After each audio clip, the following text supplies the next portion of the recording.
Lu tuh berapa tahun trading sih di market? Gue sebenarnya di market itu kalau di bursa sahamnya itu belum lama, baru dari 2019. Tapi sebelum itu gue orang tua gue pernah IPO perusahaan. Jadi gue pernah di manajemennya. Gitu loh. Jadi awalnya di manajemen, begitu nyemplung ke market baru di 2019. IPO perusahaan apa tuh, boleh diceritain nggak? Ada dua sih, satu di pertambangan, satu di perbankan. Tapi dua-duanya satu ada yang udah jadi private, satu lagi udah dijual. Udah dijual. Jadi itu awalnya ketika interest ke capital market gitu. Iya, karena bokap gua kan dulu circle-nya orang-orangnya yang udah IPO semua tuh. Semua teman-teman dia banyak yang udah IPO gitu. Dari situ gue ngomong, ya kalau mau untung, mau kaya, dari sahamnya. Karena bisnis itu bertumbuhnya lambat. Contoh misalnya, lu punya bisnis deh. Setahun growth perusahaan lu naik 100% itu susah. Paling growth perusahaan tuh setahun naik 20% tuh udah bagus banget. Ya. 25% udah bagus banget lah. Sedangkan saham itu kenaikannya tuh setahun bisa 100%.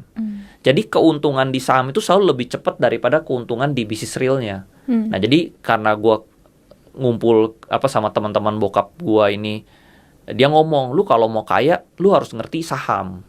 Gitu. Karena lu yang bikin lu kaya itu sahamnya. Semua orang di majalah Forbes itu dia kaya, dia bisa masuk ke sana karena ada perusahaan dia yang listed. Kalau lu private, lu kerja sampai bongkok gak bakal kaya-kaya. Nah dari situ gue belajar saham. Oke. Gitu. Tapi dari zaman kuliah tuh udah terekspos belum sih sama persahaman belum. gitu? Dulu pas di USF emang ada ambil kelas finance sih. Tapi cuman sama karena kan mandatory. Iya, mandatory. Cuman teori doang, hafalin, belajar, exam, udah gitu pulang lupa. Gitu. Nah sekarang baru gue berasa, oh ternyata penting. Dulu yang gue pelajarin ya akhirnya gue baca-baca lagi, ternyata baru ngerti lah. Soalnya kan udah praktek di lapangan, baca bukunya baru paham. Kalau dulu kan teori doang, nggak praktek tuh kayak apa ya? Ya kayak lupa lah, cepat lupa gitu. Tapi kenapa lu memilih untuk bukannya meng-IPO-in perusahaan, tapi malah riding the wave of IPO perusahaan lain? One day gue bakal ke arah IPO-in perusahaan sih. Cuman karena kalau IPO-in perusahaan itu kan lu harus punya perusahaannya ya. Lu harus punya bisnis realnya ya. Menurut gue di Indonesia itu bikin bisnis real itu nggak gampang. Karena sebelum gue masuk 2019 gue masuk ke saham itu gue pebisnis. Gue dari lulus kuliah umur 21 tuh balik Indo langsung bisnis soalnya. Jadi gue udah jalanin bidang tuh lebih dari 20. Gue udah jalanin bisnis itu lebih sekitar 9 tahunan sebelum gue nyemplung ke saham. Bisnis apa aja tuh? Awal-awal pertama alat berat. Lalu ada juga dulu bikin kayak semacam Groupon gitu loh, online tiket gitu loh. Itu pernah. Terus udah gitu kafe, bar, restoran, impor barang-barang Cina itu macam-macam ya. Ada masker, ada mainan, ada sedotan kertas. Banyak banget. Dulu apa aja gue kerjain gitu. Terus udah gitu ekspor juga ada. Ekspor barang-barang tambang, tambang batu bara, tanah liat, semua gue kerjain dulu. Tapi gue merasa tuh kayak susah ya, ada untung rugi gitu. Sedangkan jadi permainannya tuh beda. Sedangkan kalau di saham itu permainannya tuh lebih ke doubles game.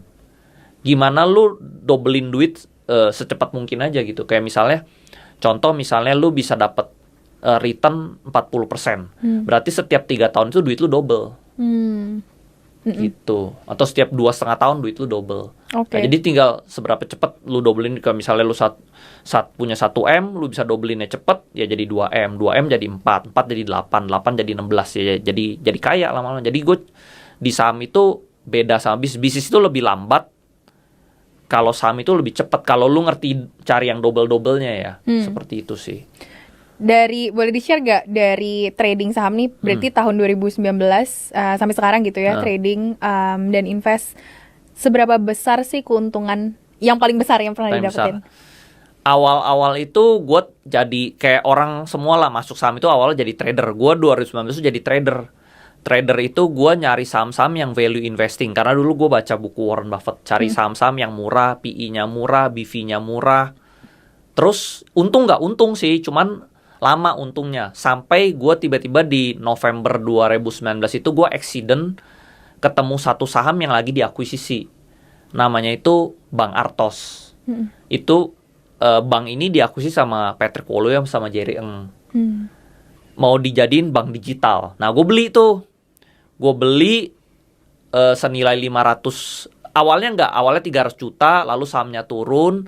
Tahun depan dia ada right issue, gue tebus right issue-nya, total gue keluar uang 500 juta. Dari saham ini 500 jutanya itu jadi belasan miliar. Wow. Dari satu Arto ini. Gitu loh. Lalu saat tiba-tiba tahun itu ya, itu kalau nggak salah di 2020-2021 booming saham-saham bank digital. Ya. Nah, gue dari keuntungan Arto itu gue jual sebagian, gue masukin tuh beberapa saham bank-bank digital. Ada BBHI, ada BNBA, ada BBYB, ada BANK. Nah, gue masukin nih 2M, 1M, 1M, 1M. Nah, semuanya terbang. Jadi belasan miliar lagi. Nah, jadi dari Arto dan saham-saham bank-bank lain ini total gue hampir dapat 30M. Itu pertama kalinya dapat keuntungan sebesar itu juga. Itu. Terus gue merasa, wah enak ya. Gue kayak jalanin bisnis 9 tahun, cuman kekumpul 1M. Sedangkan di saham, cuma modal 500 juta, jadi puluhan M. Cuman dalam 2 tahun. Gitu loh. Nah, dari situ, tiba-tiba di 2022, kalau nggak salah saham perbankan itu mulai koreksi. Di situ gue jual semua. Gue dapet cash hampir 30M. Di bulan April di bulan Februari Maret 2022 itu gue ketemu satu saham namanya Pani. Pani itu waktu itu perusahaan kaleng, tapi dia ada rumor ada beritanya dia mau rumor diakuisisi sama Agung Sedayu sama jadi Pantai Indah Kapuk. Nah, karena waktu itu gue suka mainnya di Pantai Indah Kapuk, gue muter-muter. Masa sih lahan segede gini nilainya cuma 1 triliun? Kan Pantai Indah Kapuk gede banget kan?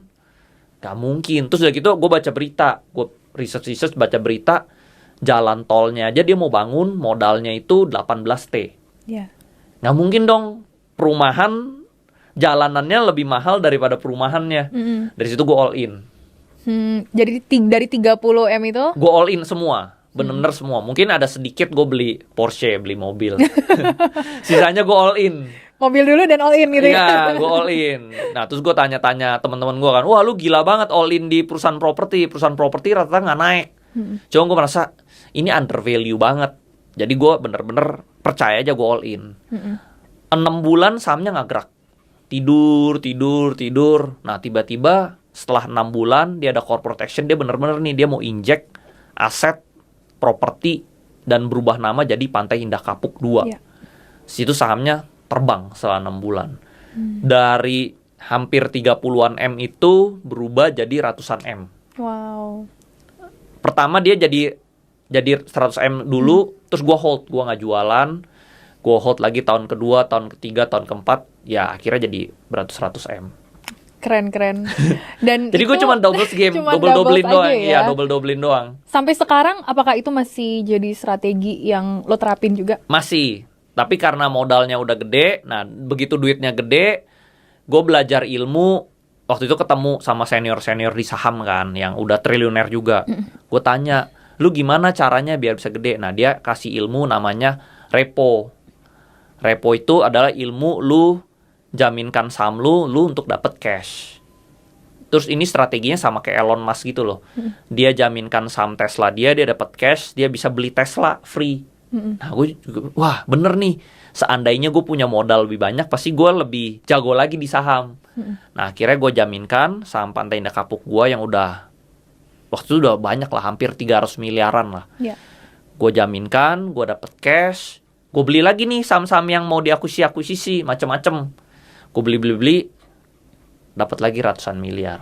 Gitu. Dari gue ulang lagi. Di balik, maksudnya tadi lo kan udah cerita juga journey untuk kayak dapetin saham secepat itu dan menggulung juga. Tapi ada gak sih yang kayak gagalnya? Ada. Jadi contohnya nggak semua saham-saham yang diakuisisi ini kan jadi ya. Sama lah kayak kita berbisnis, kadang tuh kita udah dealing, tiba-tiba lu kayak cancel lah, gue nggak mau lah dealing sama dia. Jadi di bisnis real ada yang seperti itu, di saham itu juga ada yang seperti itu. Contohnya dulu waktu itu misalnya gue beli saham BNBA. Waktu itu rumornya BNBA itu mau diakuisisi sama Shopee, jadi Shopee Bank. Ternyata gagal, dealnya nggak jadi, sahamnya crash. Ya udah gue jual. Tapi masih untung sih, untungnya sempat gede banget, tapi karena dia crash akhirnya gue untungnya sedikit doang. Terus juga ada beberapa saham yang lain-lain ada juga, mungkin gue nggak enak sebutin emitennya.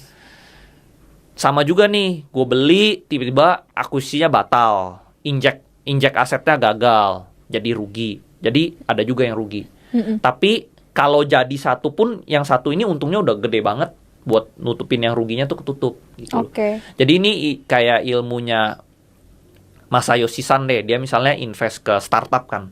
Misalnya dia invest ke 10 startup atau 20 startup. Dia cukup 2 jadi itu udah ngecover yang lain yang rugi gitu. Ya, jadi strategi gue sama kayak gitu. Jadi gue cukup yang dapat satu yang jadi itu pasti udah untungnya berkali-kali lipat. Karena contohnya lihatnya dari ini sih, injek dia asetnya seberapa gede. Contoh misalnya kita beli perusahaan senilai 200 miliar, tapi dia mau injek aset 10 triliun. Ya kita udah tahu lah nih saham pasti naiknya ribuan %. Iya, betul. Gitu sih. Jadi udah kayak gitu doang. Dan gua repeatnya. lu tuh terkenal dengan perkataan cacing-cacing naga-naga. Betul. Karena dulu emang all in. Jadi cacing-cacing naga itu lu harus all in gitu loh.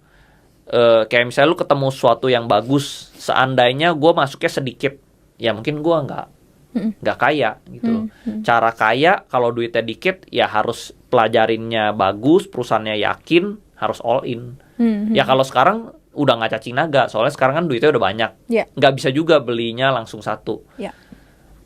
Tapi saat itu waktu duit gue masih ratusan juta ya harus all in. Nah jadi gue all in tuh yang perbankan kayak ini. Jadi gue sebenarnya dari 3 perusahaan itu udah ratusan miliar gitu. Kalau misalnya buat orang-orang yang mungkin masih di fase dimana mereka tuh nggak punya duit segede itu untuk diversifikasi, kapan sih poin yang tepat untuk mereka berubah konsep atau berubah mindset dari cacing-cacing naga-naga ke diversifikasi? Mungkin setiap orang beda-beda ya. Kalau gua itu kalau misalnya porsi uang ini kan beda-beda. Ada orang misalnya porsi makannya tuh dikit, ada orang porsi makannya banyak. Sama juga di uang tuh kayak gitu. Ada orang tuh yang misalnya dia lihat tuh 100 juta tuh banyak. Ada orang yang lihat tuh 1M aja sedikit. Nah gue tuh tipe yang lihat 1M tuh kecil. Kenapa? Karena mungkin gara-gara orang tua gue ya. Orang tua gue itu lumayan kasar orangnya. Jadi tuh tiap kali misalnya dulu gue punya bisnis restoran. Gue misalnya bikin bisnis restoran. Tiap kali tuh dihina.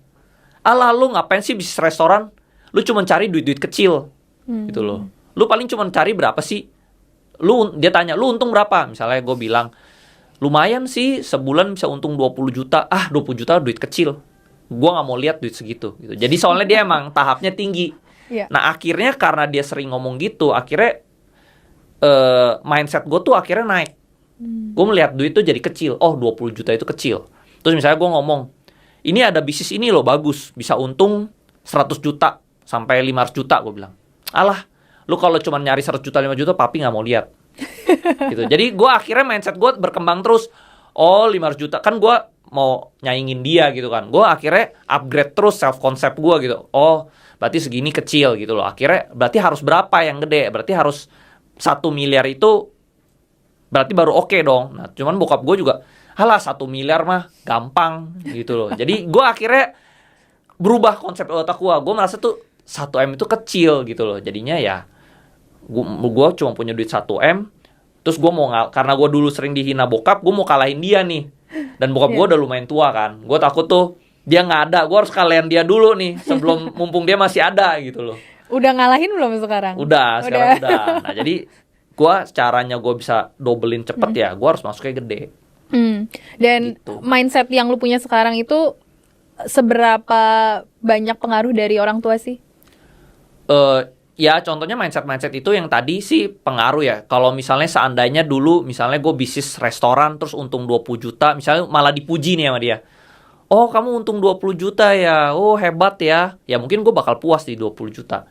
Tapi karena 20 juta dihina, 100 juta dihina, 1 miliar juga masih dihina, akhirnya gue merasa itu kecil.